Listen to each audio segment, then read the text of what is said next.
Saudi আরব থেকে একজন লোক আসছে বাংলাদেশে হজ করে আসার সময় মনে মনে চিন্তা করে নবীর দেশ থেকে বাড়িতে যাচ্ছি, একটা পাগড়ি একটা জুব্বা একটা রুমাল নিয়ে যাব না।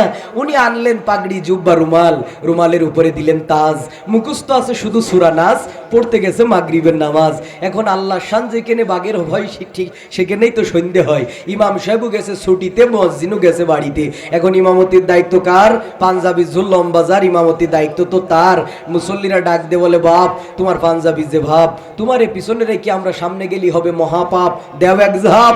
হুজুর বলে, এতটাই ফাও, খালি মোল্লা দেখলি সামনে যাও, জনগণও ছাড়ে না, ইমামও যায় না। ঠেলাঠেলি করতে করতে রাকাতে সালাতে পাঞ্জাবি পরার ঠেলাতে আল্লাহু আকবার।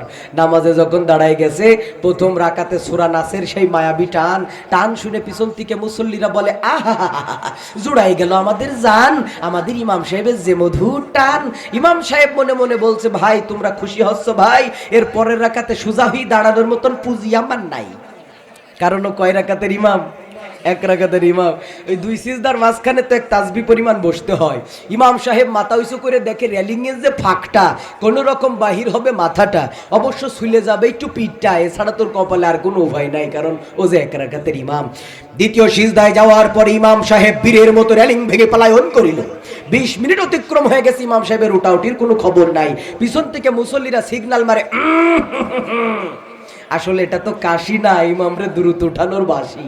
দেখেন না আমাদের ইমাম সাহেবেরা যদি রুকু সিজদা একটু দেরি করে, পিছন থেকে সিগন্যাল মারা শুরু হয়, কাশি মারা শুরু হয়, মানে বুঝাতে চাইতে নেও হইয়াছে, এইরকম একটা ব্যাপার। 20 মিনিট হয়ে গেছে, ইমামের উঠাউটির কোনো খবর নাই।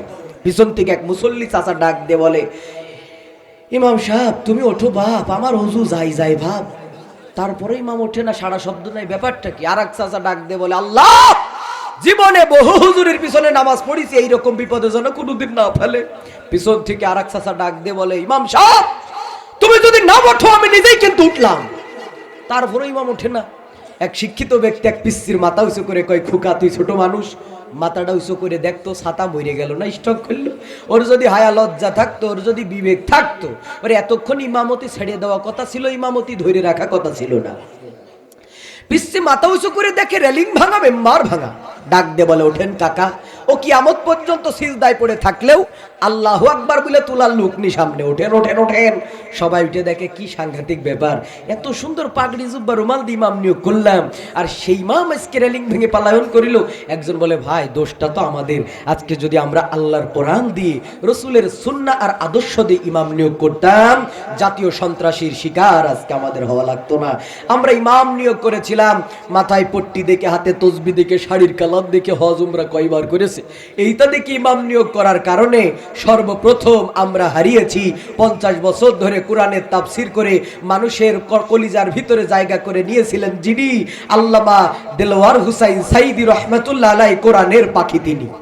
কথা বলেন ঠিক কিনা?